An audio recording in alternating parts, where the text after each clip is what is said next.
All right, so I'm going to talk about how to never have another cavity again. And this information is definitely should be applied to your children as well. So you might want to let your kids watch it. I have a lot of experience in this topic because every single tooth that's attached to my skull had a cavity at one time. Unfortunately, I wish I would have had this information back then. Okay. Now, the derivation of the word cavity comes from the Latin word, which means to decay. I mean, it's bizarre to me that a person would have decay in this enamel tooth, which is harder than steel. I mean, to have decay at an early age is crazy. I mean, what's going on here? It's very abnormal. So to figure this out, we need to go to the experts, the American Dental Association. Okay. So what they say is that sugary food, okay, left on your teeth are food for bacteria that thrive on this sugar that then make acids. And to prevent this, you must brush your teeth. Okay. Brush your teeth and floss your teeth. Very important. And also see the dentist on a regular basis. And they do say to limit snacking. Okay. That's good advice. And a well-balanced meal.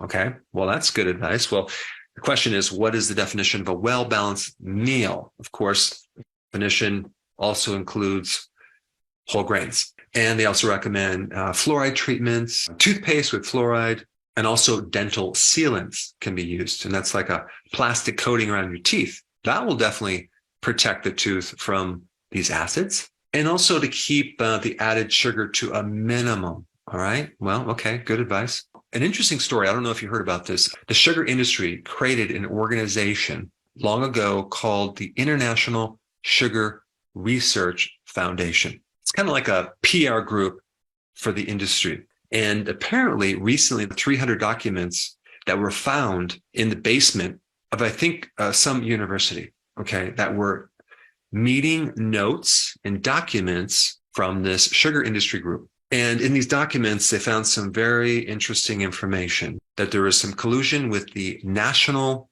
Institute of Dental Health.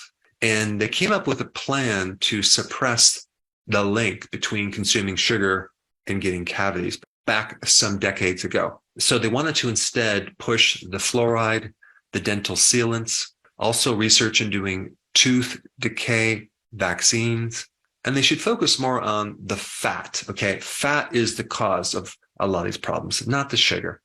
I'm not sure if you knew about that, but that's some interesting data. So it is true that sugar and starch would be like rice, grains, corn, things like that. You know, stuff like the breads, the pasta, the cereal, crackers, biscuits, waffles, pancakes, all that. Those are starches as well as sugars. But the sugar in the starch is really good food for acid forming bacteria in your mouth. And so these bacteria start to ferment these sugars and starches. Okay. They ferment it. And as a byproduct, you get all these different acids.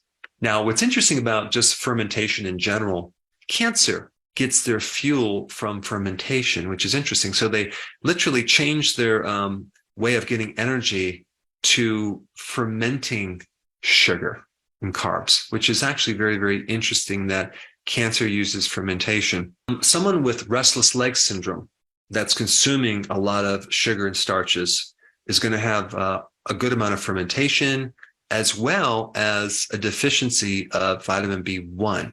So in other words, when you feed your body a lot of starch, sugar, the requirement for vitamin B1 goes way up because you need B1 to metabolize all this sugar. And of course, I was the poster child for restless leg syndrome when I was in my early 30s.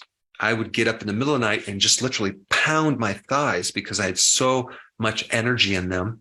Little did I know it was that Ben and Jerry's before I would go to bed and all these other carbs that was creating this excessive fermentation and this severe B1 deficiency, which aggravates your nervous system big time. Now, regarding cancer, I think what happens too is consuming a lot of sugar and refined carbs can damage the mitochondria. Okay. That could potentially lead to cancer. That's one mechanism. And then you have another interesting fermentation problem in your small intestine. When you get too much bacteria in your small intestine, and it should be in the large intestine, but if it's in the small intestine, you're going to get excessive amount of fermentation, and you're going to end up with a severe B1 deficiency, a magnesium deficiency, and a zinc deficiency, because these microbes are going to eat up those nutrients. So the requirement for those nutrients goes way up when you're getting this fermentation problem in your gut. The only reason I'm bringing this up is because it's interesting to look at these other problems with fermentation throughout the body. We need normal fermentation in the large bowel, but we don't need this excessive fermentation in other parts of the body, including in our mouth. Now, there is some protection in our mouth against this problem. There's this enzyme called ptyalin, which the P is silent, but it's pronounced Thailand, which is basically an enzyme called amylase that helps break down the starch. And it will inhibit these acids from being produced and generating cavities. But it's dependent on the B vitamins, especially B1, which is another interesting point. And the more carbs you eat, the more you're going to be deficient and deplete this enzyme. And the more acid, the less this enzyme can be activated. It needs to be activated in like a neutral pH or slightly alkaline. And so you can even get like a little pH tester and just put it in your mouth and see where your pH is. If it's below 7, then chances are this enzyme is not going to actually work. And there's other things in your saliva that can help neutralize the acid. You have this sodium bicarbonate, which is baking soda. Your body actually makes that to help neutralize the acid. So there's all these different things that people do to try to minimize tartar control, to try to minimize these acid-forming bacteria by taking baking soda, brushing your teeth with baking soda, doing fluoride treatments, tooth sealants. All these things are just the tip of the iceberg. They're not the underlying cause. To prevent cavities, you just have to get rid of the sugar out of the diet. You have to get rid of the starches. You have to get your kids off these sugars and starches. So many people have this idea that going on a low-carb diet, doing the ketogenic diet, is just for people that are overweight. It's not really for people that are thin, like children. No, it actually is. And so I wanted to just take this example of cavities and relate that to sugar and carbohydrates, just to increase the need to go on a ketogenic diet. And I also think your kids should go on the ketogenic plan, not necessarily intermittent fasting, but definitely ketogenic foods. And the prevention of cavities is just one good reason to do it. Now, to learn about the ketogenic diet, to know how to do it, you should watch this video I put up right here.